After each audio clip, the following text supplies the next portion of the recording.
जय हिंद प्यारे साथियों, स्वागत है आप सभी का आपके अपने यूट्यूब चैनल अमन स्टडी पॉइंट में। साथियों, हाजिर हैं एक और सीटेड वीडियो के साथ जिसमें हम प्रीवियस ईयर के कुछ महत्वपूर्ण प्रश्नों को देखेंगे। तो सभी प्रश्न आपके पर्यावरण अध्ययन के ओरिजिनल पेपर से लिए गए हैं, जो कि आपके 29 जनवरी 2012 में यह पेपर कराया गया था। तो चलिए शुरू करते हैं वीडियो को, और वीडियो में पूरे अंत तक बने रहिएगा। तो पहला प्रश्न है आपकी स्क्रीन पर। भारोत्तोलकों को प्रायः ज़्यादा मांसपेशियां और बॉडी मांस बनाने की आवश्यकता होती है। इस उद्देश्य के लिए उन्हें ऐसा आहार लेने की आवश्यकता है जो रिक्त स्थान से भरपूर हो। यानी किस चीज़ से भरपूर जो है आहार लेना चाहिए भारोत्तोलकों को। ऑप्शन है यहाँ पर कार्बोहाइड्रेट्स, वसा, विटामिन या फिर प्रोटीन। तो भारोत्तोलकों को प्रायः ज़्यादा मांसपेशियां और बॉडी मास बनाने की आवश्यकता होती है, और इस उद्देश्य के लिए उन्हें प्रोटीन जो है आहार में लेने की आवश्यकता है, यानी भरपूर मात्रा में। तो राइट आंसर जो जाएगा हमारा ऑप्शन डी के साथ चला जाएगा। तो साथियों, वीडियो में पूरे अंत तक आप लोग बने रहिएगा, क्योंकि यह जो वीडियो है बहुत महत्वपूर्ण है। और सीटेट का नोटिफिकेशन आ चुका है, जो कि 31 अक्टूबर से आपका जो ऑनलाइन आवेदन शुरू हो जाएगा। तो बिल्कुल तैयारी में जुट जाइए, और जो भी प्रश्न है आपको ओरिजिनल पेपर से यहाँ पर कराए जा रहे हैं। तो एक भी प्रश्न आपको बाहर से नहीं दिखेगा। यहाँ पर आप 2012 का जो पेपर है, जनवरी में जो पेपर हुआ था, आप उसको उठाकर इन प्रश्नों को मिला सकते हैं। तो अगला प्रश्न है आपकी स्क्रीन पर। रेखा की माँ डैश डैश के लिए रोजाना तालाब से लाए गए पानी में फिटकरी डालती है। तो ऐसा वह क्यों करती है? ऑप्शन है यहाँ पर हल्का निलंबित अपद्रव्यों को अवसादित करने के लिए, कठोर जल को मृदु जल में परिवर्तित करने के लिए, पानी में मौजूद रोगाणुओं को ख़त्म करने के लिए, या फिर पानी को रंग रहित करने के लिए। तो रेखा की माँ ऐसा क्यों करती है? तालाब से लाए गए पानी में फिटकरी डालती है, उसमें हल्के निलंबित अपद्रव्यों को अवसादित करने के लिए। तो राइट आंसर चला जाएगा ऑप्शन ए के साथ। अगला प्रश्न है आपकी स्क्रीन पर। खाद्य श्रृंखला की संकल्पना को पढ़ाने में विद्यार्थियों की अधिकतम भागीदारिता के लिए निम्नलिखित में से कौन सी शिक्षण व्यूहरचना सबसे प्रभावी होगी?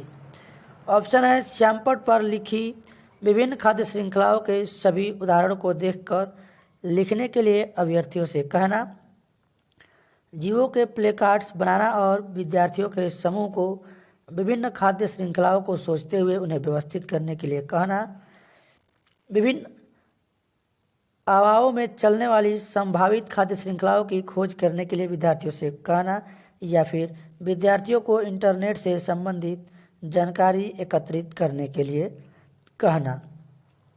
तो इस प्रश्न का जो राइट आंसर जाएगा हमारा जीवों के प्लेकार्ड्स बनाना और विद्यार्थियों के समूह को विभिन्न खाद्य श्रृंखलाओं को सोचते हुए उन्हें व्यवस्थित करने के लिए कहना।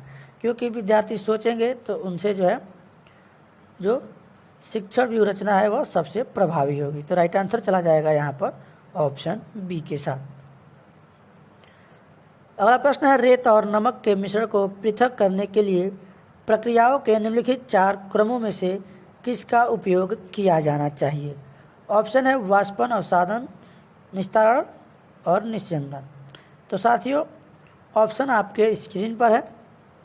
यहाँ पर जो राइट आंसर जाएगा हमारा ऑप्शन डी के साथ, यानी सबसे पहले यहाँ पर जो इसका क्रम चलेगा निस्यंदन, उसके बाद निस्तारण, फिर उसका वाष्पन करेंगे और उसका अवसादन। यानी वाष्पन करेंगे तो यहाँ पर जो है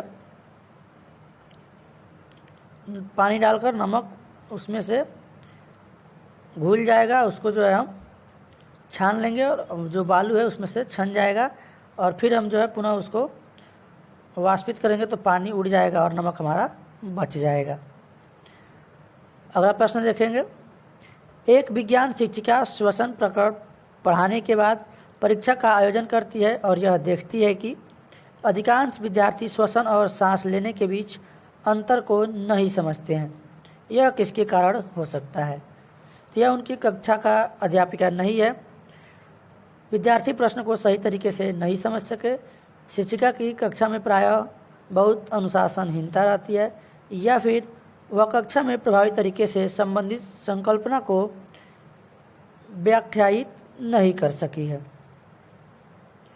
तो यहाँ पर जो राइट आंसर हमारा जाएगा ऑप्शन डी के साथ, यानी जो कक्षा अध्यापिका है वह कक्षा में प्रभावी तरीके से जो संबंधित संकल्पना है उसको व्याख्यायित नहीं कर सकी है। राइट आंसर चला जाएगा ऑप्शन डी के साथ। अगला प्रश्न है, निम्नलिखित में से भोजन बनाने का कौन सा तरीका अच्छा है? सब्जियों को काटना और तब उन्हें चलते पानी में धोना, सब्जियों को काटने और पकाने से पहले उन्हें कुछ समय के लिए धूप में रखना, बैक्टीरिया नष्ट करने के लिए सब्जियों को गहरा तलते हुए पकाना, या फिर सब्जियों को अच्छी तरह से धोना और फिर काटना।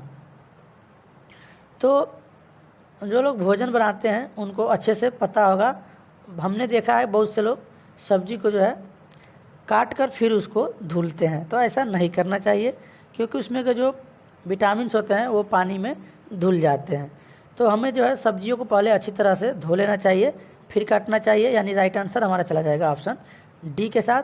ऐसा अक्सर हम लोग देखते हैं कि बहुत से लोग सब्जियों को काटने के बाद ही धोते हैं। तो बहुत लोगों को समझाने पर जो है वह नहीं मानते हैं, फिर भी जो है काट कर ही धोते हैं। तो हमारा राइट आंसर यहाँ पर जाएगा ऑप्शन डी के साथ। अगला प्रश्न है, आपकी स्क्रीन पर पर्यावरण अध्ययन की शिक्षिका वायु प्रकरण को पढ़ाते समय यह प्रदर्शित करना चाहती है कि वायु में भार होता है और वह जगह घेरती है। उसकी सहयोगी इस उद्देश्य के लिए उसे निम्नलिखित 4 विभिन्न गतिविधियाँ सुझाते हैं।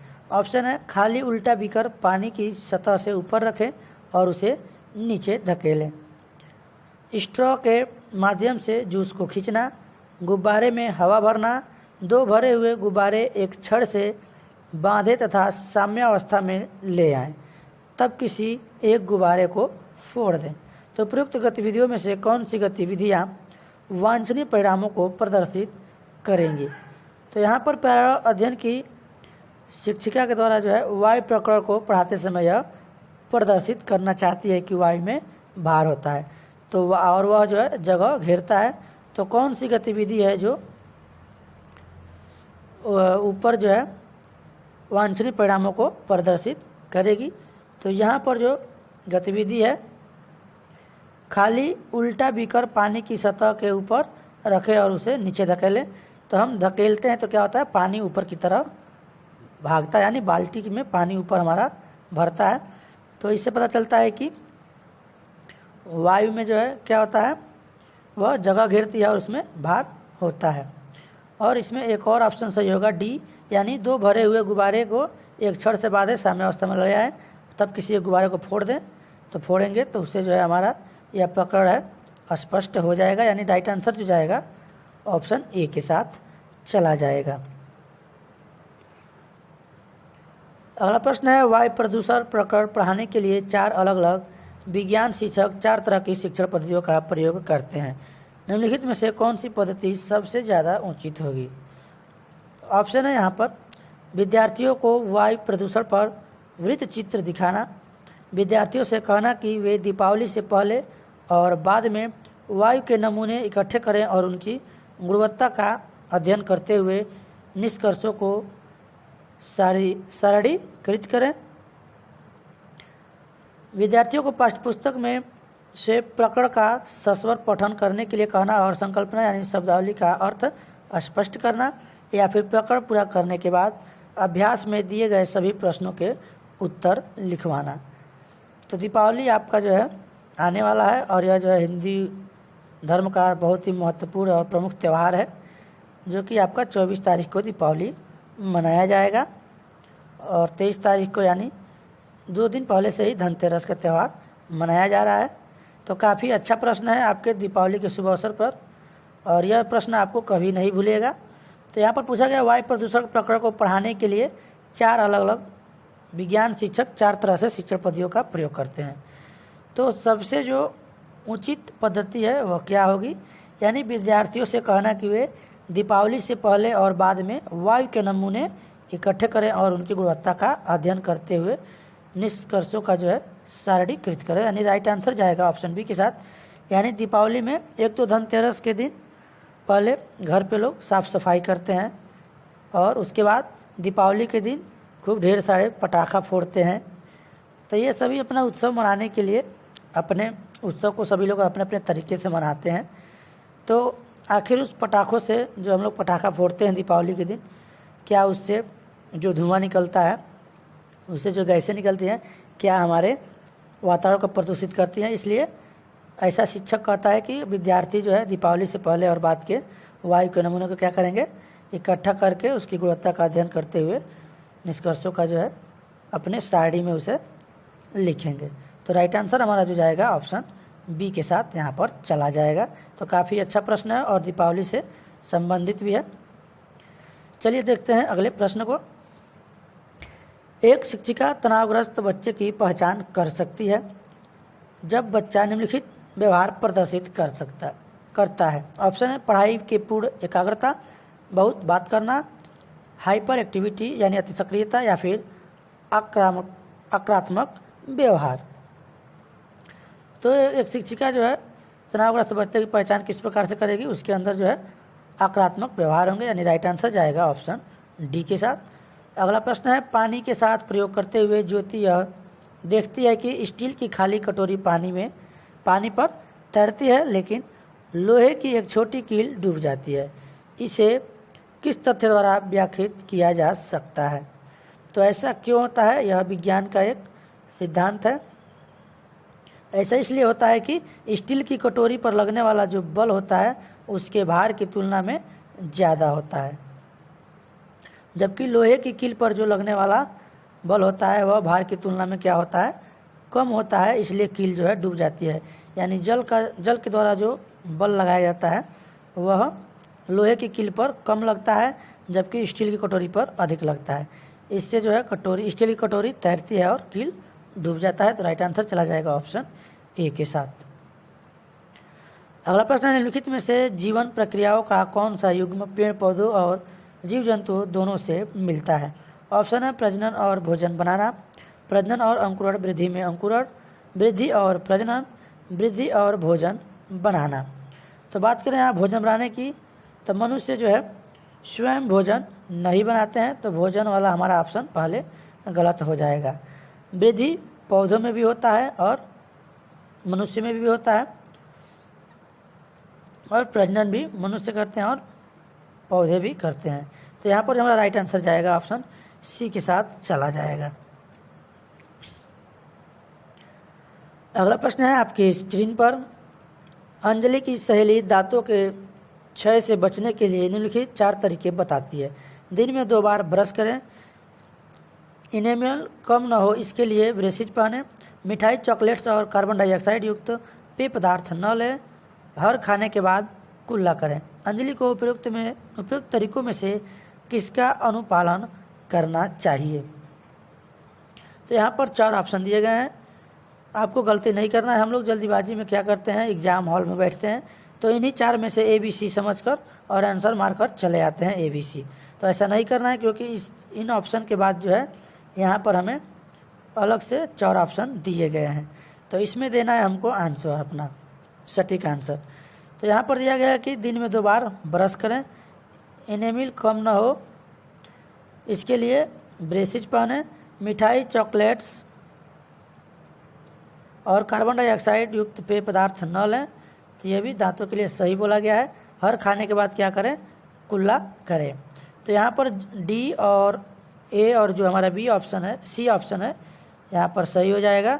और जो बी है इसको जो है हमें नहीं लेना है, यानी यह जो है गलत है। तो राइट आंसर जो हमारा जाएगा यहाँ पर ऑप्शन ए के साथ चला जाएगा। यानी CAD हमारा ऑप्शन जो है यहाँ पर सही हो जाएगा, या CDA जो भी आप कह सकते हैं। तो अगला प्रश्न देखते हैं। नीचे दिए गए वेन आरेख का अध्ययन कीजिए। यहाँ पर कुछ वेन आरेख दिया गया है। जमीन पर रहने वाले जीव जंतु, पानी में रहने वाले जीव जंतु, अंडे देने वाले जीव जंतु और यहाँ पे बीच में एक दिया गया है उभयनिष्ठ यानी कॉमन, जो सभी पे रह सकता है। तो निम्नलिखित में से कौन से जीव एक्स में रखे जा सकते हैं यानी कॉमन में उभयनिष्ठ?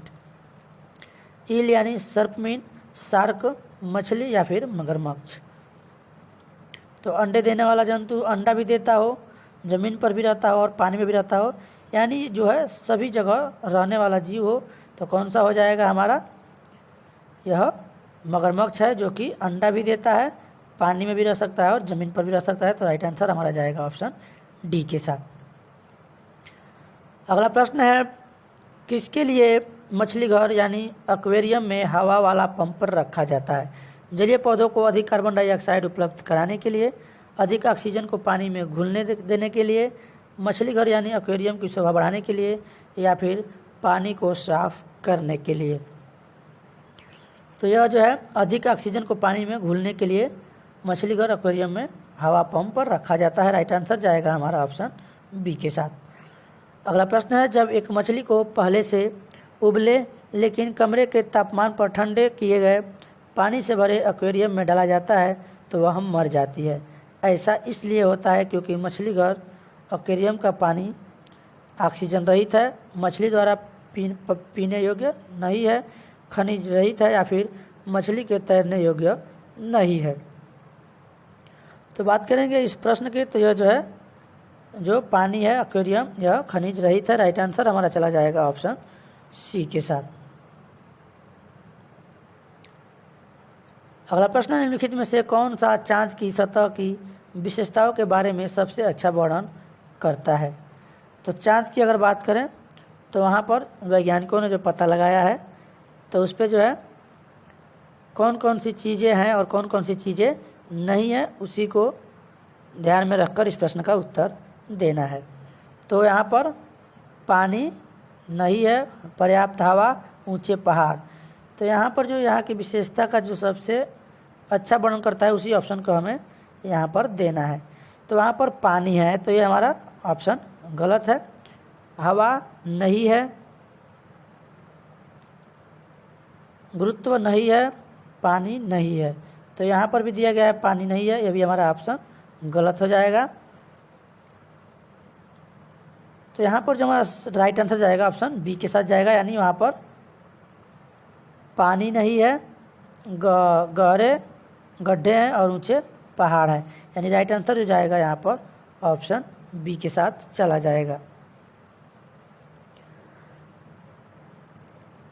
अगला प्रश्न है, आरती एक पोस्टर पर एक बीमारी की रोकथाम से संबंधित निम्नलिखित सावधानियां पढ़ती है। अपने आसपास पानी को जमा न होने दें, पानी के बर्तनों, कूलरों और टंकियों को साफ रखें, यदि कुछ जगहों पर पानी इकट्ठा हो जाता है तो तेल का छिड़काव करें, या फिर स्वयं के बचाव के लिए जाली का प्रयोग करें। तो नीचे आपको ऑप्शन दिया गया है। यहाँ पर पोस्टर का उद्देश्य है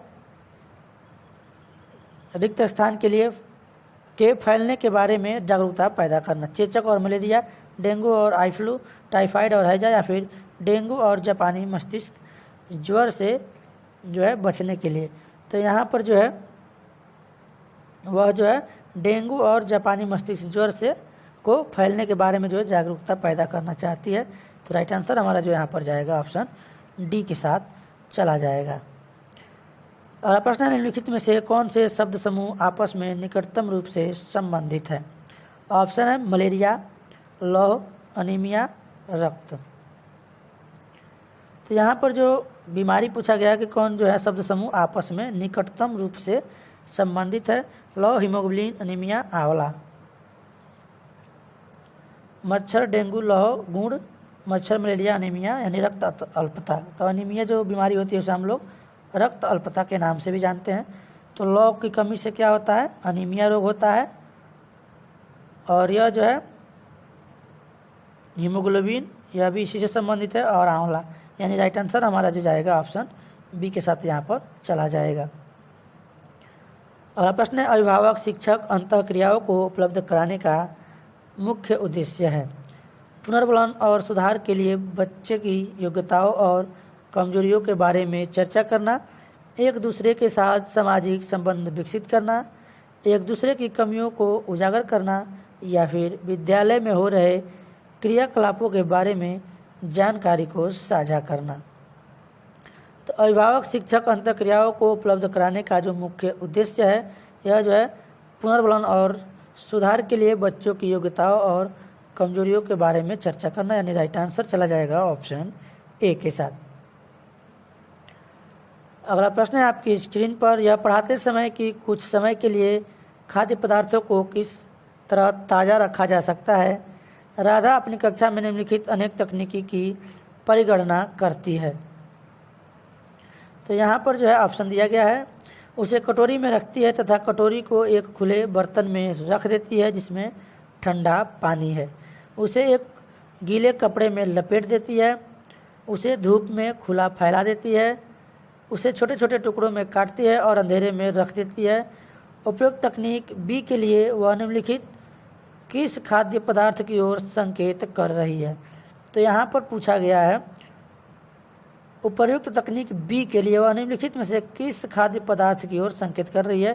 तो यहाँ पर बी ऑप्शन को हमको ध्यान में रखकर इस प्रश्न का उत्तर देना है, यानी उसे एक गीले कपड़े में लपेट देती है। प्याज और लहसुन, हरा धनिया, काजू बर्फी या फिर पके हुए चावल। तो इस प्रश्न की अगर हम बात करें तो राइट आंसर जो जाएगा यहाँ पर बी के साथ, यानी जो है उसे गीले कपड़े में लपेटती है, यानी हरा धनिया है जिसे जो है अधिक समय तक हरा रखने के लिए या ताज़ा रखने के लिए वह ऐसा करती है। तो राइट आंसर चला जाएगा बी के साथ। और चलिए देखते हैं अगले प्रश्न को। अगला प्रश्न है आपकी स्क्रीन पर, कक्षा 5 के विद्यार्थियों को घर्षण प्रकरण पढ़ाते समय शिक्षिका यह समझाने के लिए अनेक उदाहरण देती है कि घर्षण हमारे लिए कई तरीकों से उपयोगी है। उसके द्वारा दिए गए निम्नलिखित उदाहरणों में से कौन सा गलत है। ऑप्शन है, हमारे जूते और ज़मीन के बीच होने वाले घर्षण के कारण ही हम चल पाते हैं। ऊर्ध्वाधर रूप से ऊपर फेंकी गई वस्तु घर्षण के कारण हमेशा हमारे पास आती है। तो अगर आप इसको ध्यान से देखेंगे तो आपको आगे प्रश्न पढ़ने की ज़रूरत नहीं है। तो ऊर्ध्वाधर रूप से ऊपर फेंकी गई वस्तु जो है घर्षण के कारण हमारे पास नहीं आती है, जबकि गुरुत्वाकर्षण बल के कारण आती है। और गुरुत्वाकर्षण बल की खोज किया था न्यूटन ने, आइजैक न्यूटन ने। तो हमारा जो राइट आंसर यहाँ पर जाएगा ऑप्शन बी के साथ, क्योंकि यहाँ पर पूछा गया कि कौन सा जो है उदाहरण गलत है।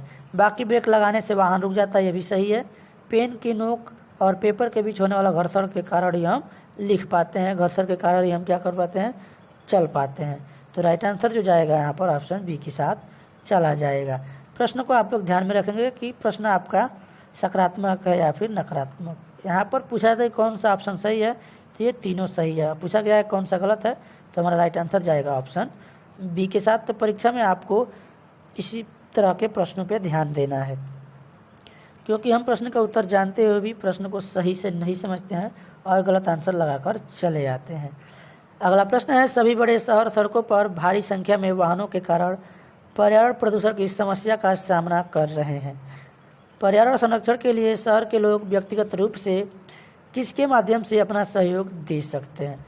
तो ऑप्शन है यहाँ पर, आने जाने के लिए सर्वाधिक यातायात व्यवस्था का प्रयोग करने से, अक्सर घर से बाहर जाने से बचने से, व्यक्तिगत वाहन जैसे स्कूटर कार आदि नहीं रखने से, या फिर पर्यावरण सुरक्षित सीमा के लिए व्यक्तिगत वाहन के इंजन की नियमित रूप से जांच करवाने से।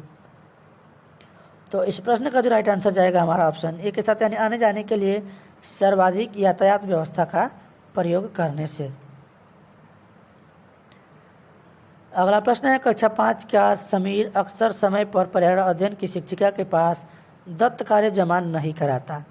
इससे निपटने का जो सर्वोत्तम सुधारात्मक उपाय हो सकता है वह क्या है। ऑप्शन है यहाँ पर, उसे खेल कूद की कक्षा में जाने से रोकना, अनियमितता का कारण पता करना और समीर को परामर्श देना, उसकी अनियमितता के बारे में अभिभावकों के लिए एक नोट लिखना, या फिर इस बात के विषय में प्रधानाचार्य को सूचित करना। तो यहाँ पर अगर हम बात करें उसे खेल कूद जाने से रोकना, ऐसा नहीं करना है, और ना ही नोट लिखना है और ना ही उसे प्रधानाचार्य को सूचित करना है। यानी कि उसके अनियमितता के कारण को जानेंगे, पता लगाएंगे और फिर उसे हम परामर्श देंगे, यानी राइट आंसर चला जाएगा ऑप्शन बी के साथ। अगला प्रश्न देखेंगे, वायु हर जगह है प्रकरण पर पढ़ाते समय एक शिक्षिका विद्यार्थियों से निम्नलिखित प्रश्न पूछता है। क्या मृदा में वायु है? क्या पानी के अंदर वायु है? क्या हमारे शरीर में वायु है? क्या हमारी हड्डियों में वायु है? शिक्षक शिक्षार्थियों में निम्नलिखित में से कौन सा कौशल विकसित करने का प्रयास कर रहा है? ऑप्शन है यहाँ पर चिंतन, संवेगात्मक, अवलोकन कौशल या फिर वर्गीकरण कौशल। तो यहाँ पर जो है प्रश्न पूछकर शिक्षक ऐसा कौन सा जो है कौशल विकसित करना चाहता है, यानी उनके अंदर जो है अवलोकन कौशल को विकसित करना चाहता है। राइट आंसर जो हमारा जाएगा ऑप्शन सी के साथ चला जाएगा। अगला प्रश्न है, एक कक्षा में औसत से कम वाले 4 विद्यार्थी हैं। उन्हें अन्य विद्यार्थियों के सामने समान लाने के लिए निम्नलिखित में से कौन सी व्यूह रचना सबसे प्रभावित होगी?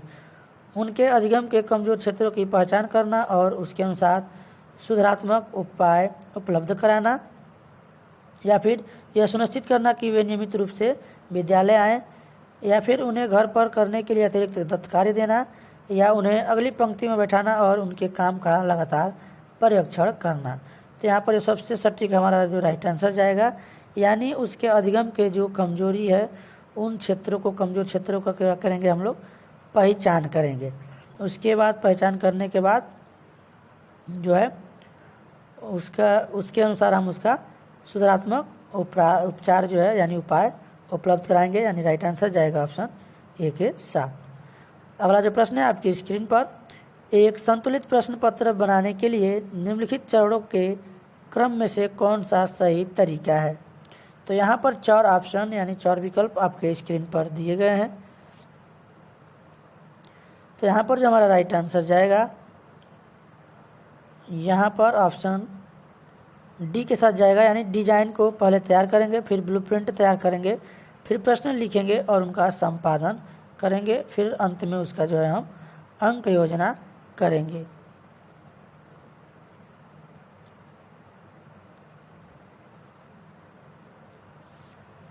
अगला प्रश्न है आपकी स्क्रीन पर, एक कक्षा के अनुभाग अ को पेट्रोलियम और कोयले के भंडारों का रिक्तीकरण प्रकरण पढ़ाने के लिए मल्टीमीडिया कैप्सूल का प्रयोग किया गया, जबकि अनुभाग ब को ग्रीन बोर्ड पर आरेख बनाते हुए पढ़ाया गया। बाद में यह पाया गया कि अनुभाग अ के विद्यार्थियों ने एक बेहतर सीमा तक प्रकरण को समझ लिया। ऐसा होने का कारण यह हो सकता है कि बहु उपागम दैनिक जीवन स्थितियों के अधिक नज़दीक है, या फिर मल्टीमीडिया सामग्रियों का प्रयोग अपेक्षाकृत अधिक मितव्ययी है, या दृश्य श्रव्य सामग्रियाँ बेहतर संधारण के लिए सभी इंद्रियों को शामिल करती है, या ग्रीन बोर्ड एक अच्छी दृश्य सामग्री नहीं है।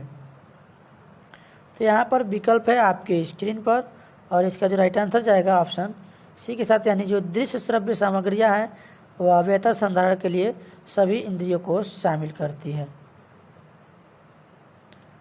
अगला प्रश्न है, कक्षा में पोषण प्रकरण का परिचय अधिक प्रभावी तरीके से देने के लिए एक शिक्षक को शिक्षार्थियों को अपने टिफिन बॉक्स खोलने और उसकी सामग्री यानी भोजन को देखने के लिए कहना चाहिए तथा बाद में शिक्षक को व्याख्या करना चाहिए, या पोषक तत्वों से भरपूर विभिन्न भोजन के उदाहरण देने चाहिए, या श्यामपट पर पाचन तंत्र का आरेख बनाना चाहिए, या फिर मानव दांतों का प्रतिरूप दिखाना चाहिए। तो इस प्रश्न का जो राइट आंसर जाएगा हमारा ए के साथ, यानी विद्यार्थियों को अपने टिफिन बॉक्स खोलने और उसकी सामग्री को देखने के लिए कहना चाहिए तथा बाद में शिक्षक को जो है उस पर व्याख्या करनी चाहिए। अगला प्रश्न है, शामिल करना, खोजबीन करना, व्याख्या करना, विस्तार करना और मूल्यांकन करना विज्ञान के प्रभावी शिक्षण से जुड़े 5 महत्वपूर्ण ES हैं। अंकुरण के लिए आवश्यक स्थितियाँ की संकल्पना से जुड़े व्यवहारिक अनुभवों को विद्यार्थियों को उपलब्ध कराते समय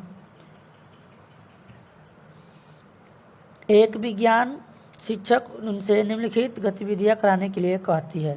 ऑप्शन है यहाँ पर, बीजों को रात भर पानी में रखें और उन्हें सूती गीले कपड़े में रखें। 2 दिनों के बाद बीजों का अवलोकन करें और आए परिवर्तन को रिकॉर्ड करें। पुस्तक पढ़ें और दिए गए कार्य पत्रक का काम करें। ऑप्शन यहाँ पर जगह शिक्षक द्वारा दी गई उपयुक्त गतिविधियाँ इनमें से 5 में से कौन से शामिल नहीं होते हैं। तो यहाँ पर ये नहीं पूछा गया कौन से शामिल होते हैं, यानी कौन से शामिल नहीं होते हैं। तो यहाँ पर आपको प्रश्न में विशेष रूप से ध्यान देना है। तो यहाँ पर दिया गया एक्सप्लेन और इलेबोरेट। तो यहाँ पर जो हमारा राइट आंसर जाएगा इसमें देना है कौन सा शामिल नहीं है, यानी कि जो है इंगेज और एक्सप्लोर, यह जो इसमें शामिल नहीं है। एक्सप्लोर का मतलब यहाँ पर हम अगर बात करें तो उसका मतलब होता है खोजबीन करना, और जो है इंगेज का मतलब होता है शामिल करना। तो यह जो है उपयुक्त गतिविधियों में जो 5 गतिविधियाँ उसमें से शामिल नहीं है। अगला और इस वीडियो का आखिरी प्रश्न है आपके स्क्रीन पर। भारत में समृद्ध वनस्पति जात और प्राणी जात के बारे में पढ़ाने के बाद विद्यालय द्वारा प्राथमिक कक्षाओं के विद्यार्थियों को रणथंभौर राष्ट्रीय उद्यान ले जाया जाता है। यह रिक्त स्थान में विद्यार्थियों की सहायता करेगा, यानी किसमें यह जो है विद्यार्थियों की सहायता करेगा। कक्षीय अधिगम की वास्तविक जीवन की स्थितियों के साथ जुड़ने में, पर्यावरण संरक्षण के लिए कौशल के विकास में, बाहरी भ्रमण में दोस्तों के साथ मजा लेने में, या फिर प्रकृति के प्रति सम्मान विकसित करने में। तो यह जो है भ्रमण विद्यार्थियों में कक्षीय अधिगम की वास्तविक जीवन स्थितियों के साथ जुड़ने में जो है सहायता करेगा, यानी जो विद्यार्थी अपना कक्षा में अधिगम करते हैं, सीखते हैं, उससे जो है उसके वास्तविकता से परिचित होंगे। तो राइट आंसर चला जाएगा ऑप्शन ए के साथ। तो आज की वीडियो में बस इतना है। वीडियो कैसा लगा कमेंट बॉक्स में ज़रूर बताएं, और साथ ही अगर वीडियो पसंद आए तो वीडियो को लाइक और शेयर करें, और चैनल पर पहली बार हैं तो चैनल को सब्सक्राइब करें। धन्यवाद। जय हिंद।